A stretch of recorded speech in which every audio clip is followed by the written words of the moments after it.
تو قلم اور ہے، پینسل اور ہے، اور بیچ میں آ گیا غائرت ہوگی. تو یہ اصل عبادت کچھ اور ہے.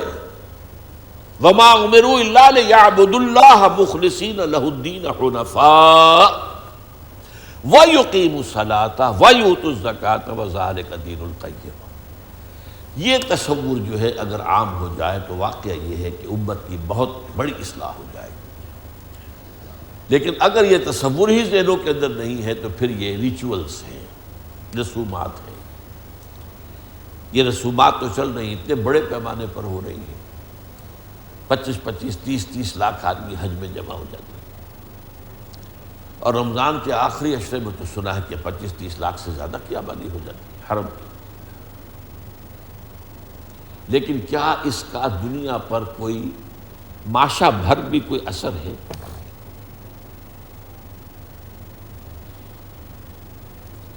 دنیا جس رنگ میں چل رہی ہے. ہماری رسومات ہیں، ہماری بڑی بڑی تقریبات ہیں. جیسی عالی شان مساجد، یہ تو بیچاری ٹھیک ہے، ایک یوٹیلیٹی کا آپ کہیں گے اس کو کہ عمارت ہے یہ، لیکن جو عالی شان عمارتیں مسجد کی بن رہی ہیں آج کل مساجد، وہ تو وہی ہے جس کے بارے میں کہ حضور کی ایک حدیث جو ہے بہت ہی لرزا دینے والی ہے. یوشک ان یاتی علی الناس زمان، اندیشہ ہے کہ لوگوں پر ایک زمانہ ایسا بھی آ جائے گا، لا یبقى من الاسلام الا اسمہ، اسلام میں سے اس کے نام کے سوا کچھ نہیں بچے گا. ولا یبقى من القرآن الا رسمہ، قرآن میں سے بھی اس کے رسم الخط کے سوا کچھ نہیں بچے گا. مساجدہم عامرۃ، ان کی مسجدیں آباد ہوں گی. وہی خراب من الہدی، ہدایت سے خالی ہوں گی. اور سخت ترین بات، علماءہم شر من تحت ادیم السماء، ان کے علماء آسمان کی چھت کے نیچے کی بدترین مخلوق ہوں گے. من عندہم تخرج الفتنہ، ان کے پاس سے ہی فتنہ برآمد ہوگا. فتنہ، فلاں کے خلاف فتویٰ، فلاں کے خلاف فتویٰ، فلاں کے خلاف فتویٰ، فلاں کے خلاف فلاں یہ فلاں وہ، فرقے بازی، ایک دوسرے کے اوپر فتوے. من عندہم تخرج الفتنۃ وفیہم تعود، انہی میں لوٹ کر آ جائے گا فتنہ. یہ بدترین زمانے کی پیشن گوئی کی ہے محمد رسول اللہ صلی اللہ علیہ وسلم، جس کے آثار ہم دیکھ رہے ہیں. تو در حقیقت یہ جو ہمارے ہاں عبادات کو اصل دین سمجھ لیا گیا، اور اصل عبادت اصل اسلام، بنی الاسلام علی خمس، یہ بنی کا لفظ میں نے کہا تھا اہم ترین ہے. اب اور دو باتیں اور نوٹ کر لیجیے. یہ جو 4 چیزیں ہیں، نماز، روزہ، حج اور زکوٰۃ، یہ گویا کہ 4 ستون بھی ہیں جس پر عبادت کی چھت، اسلام کی چھت پڑی ہوئی ہے.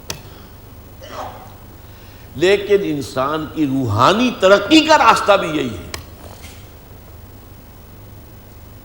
یہ صرف ایک قانونی شرط پوری کرنے والی چیزیں نہیں. اسی میں خشوع اور خضوع نماز کے اندر ہو جائے تو اور کیا چاہیے. اگر روزے کی حالت کے اندر انسان صرف کھانے پینے سے نہ، بلکہ کوئی جھوٹی بات نہ نکلے زبان سے، کوئی کسی کے لیے کوئی برا کلمہ نہ نکلے زبان سے، اگر اس کنٹرول کے ساتھ روزہ رکھا جائے، وہ ایک روحانی ترقی کا ذریعہ ہے. زکوٰۃ کے علاوہ صدقات دیے جائیں. یہاں تک کہ پوچھا گیا کہ یسألونک ماذا ينفقون قل العفو، پوچھتے ہیں کہ کتنا خرچ کریں اللہ کی راہ میں، کتنا دیں. کہہ دیجئے جو بھی تمہاری ضرورت سے زائد ہے دینا، مت رکھو، ڈونٹ ریٹین. یہ ذرا ایک مسئلہ تھوڑا سا ہے، باریک سا کہیں مغالطہ نہ ہو جائے. اپنے پاس پیسہ رکھنا، دولت رکھنا حرام نہیں ہے. حلال ذریعے سے کماؤ. اب جو کچھ آ گیا ہے اسے اللہ کا فضل سمجھو. اور اعلیٰ روحانیت تو یہ ہے کہ اس میں سے صرف اپنی ضروریات کی حد تک اپنا حق سمجھو، باقی اللہ کی راہ پہ دے دو. یہ ان محروموں کا حق ہے، فی اموالہم حق معلوم للسائل والمحروم، اللہ نے تمہارے حصے میں ڈال کر تمہارا امتحان لیا ہے کہ تم ان کو لوٹا کر فارغ کر ہو جاتے ہو یا اس پر قبضہ مخالفانہ رکھتے ہو، لیکن جائز ہے، حرام نہیں ہے۔ صرف زکوٰۃ تو زبردستی لے لی جائے گی، باقی تم رکھ سکتے ہو، تمہاری اولاد کو منتقل ہو سکتا ہے وراثت کے طور پر، لیکن روحانی ترقی اگر چاہتے ہو تو یسألونک ماذا ینفقون قل العفو۔ حضور نے زندگی اسی سطح پر گزاری ہے، اپنے پاس ایک پیسہ رکھا ہی نہیں کبھی۔ عام آدمی سے اگر آپ یہ کہہ دیں تو شاید وہ آپ کا سر پھوڑ دے کہ حضور نے کبھی زکوٰۃ نہیں دی، کیسے ہو سکتا؟ ارکان اسلام کیسے ممکن ہے؟ بھائی کیسے دے زکوٰۃ؟ زکوٰۃ تو پال جمع ہو تو دینا، جب رکھا ہی کبھی کچھ نہیں اپنے پاس تو زکوٰۃ کہاں پائے گی؟ اور اسی پر یہ خاص صحابہ کرام کے اندر ایک طبقہ کہلاتا ہے فقراء صحابہ، انہوں نے اسی سطح پر زندگی گزاری، سب نے نہیں، باقی عام لوگ جو ہے کاروبار بھی کرتے تھے اپنا، اور دولت جو ہے وہ اللہ کی راہ میں دیتے بھی تھے، رکھتے بھی تھے۔ جب رکھتے تھے تبھی تو ہوتا تھا کہ غزوہ تبوک کے موقع پر لا کر اتنے بڑے بڑے پیسے، اتنی بڑی رقمیں دے دی، حضرت عثمان اپنے پاس نہ رکھتے تو کیسے لے آتے؟ لیکن روحانی ترقی کا راستہ یہی ہے، تو اللہ تعالیٰ کے راستے میں روحانی ترقی کی بھی یہی منزلیں ہیں، سیڑھیاں یہی ہیں، اسی میں سے ہو کر گزروں گے۔ ایک یہ ہے کہ آپ نے نماز جو ہے آپ نے پڑھ لی، فرض ادا ہو گیا، فقہی اعتبار سے آپ کی نماز صحیح ہے۔ ایک یہ ہے اس میں خشوع ہے، خضوع ہے، حضور قلب کے ساتھ نماز پڑھی ہے۔ جیسے حدیث میں آتا ہے کہ سجدہ کرو تو یوں محسوس کرو گویا کہ اپنے رب کے قدموں میں اپنا سر رکھ دیا ہے، یہ کیفیت کے ساتھ۔ قرآن مجید پڑھو تو جو بھی رحمت والی آیات آئیں اس کے لیے فوراً اللہ سے سوال کرو، دعا کرو۔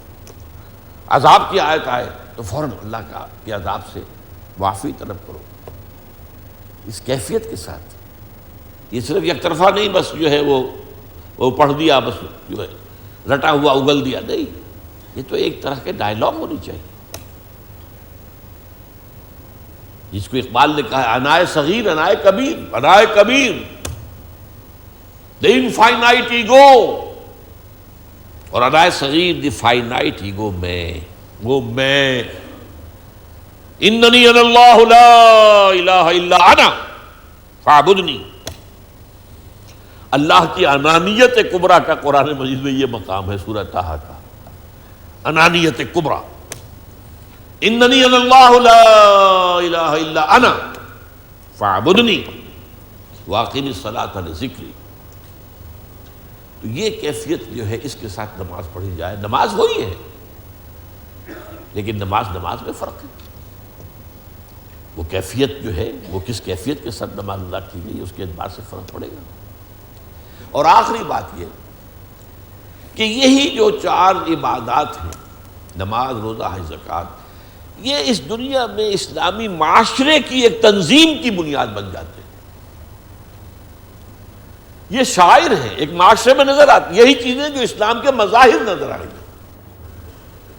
مسجدیں ہیں، ٹھیک ہے، مسجد جامع اتنی نہیں ہونی چاہیے جتنی کہ ہم نے بنا لی ہے، وہ تو اسلامی نظام اگر ہو، ریاست اسلامی ہو تو وہ صرف حکومت کی مسجدیں ہوں گی، اور لاہور میں گورنر نماز پڑھائے گا، گورنر خطبہ دے گا، یا اسے چھوٹی جگہوں پر آپ آ جائیں گے تو جو بھی اس علاقے کا جو ایڈمنسٹریٹو آفیسر ہوگا وہ وہاں پر خطبہ دے گا، وہاں بھی اجازت سے، حکومت کی اجازت سے۔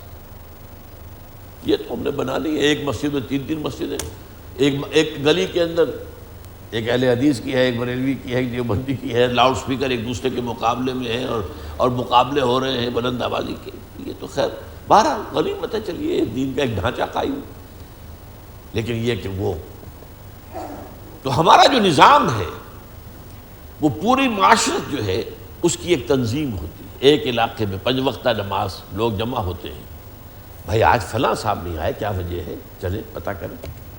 یہ ہمارے سوشل کانٹیکٹ کا ذریعہ بننا چاہیے، یہ نہیں کہ آئے کسی کو نہ دیکھا نہ پوچھا نہ کسی سے کوئی مزاج پرسی کی، فجر کی نماز ہوئی، وہ پھیرا سلام اور گئے،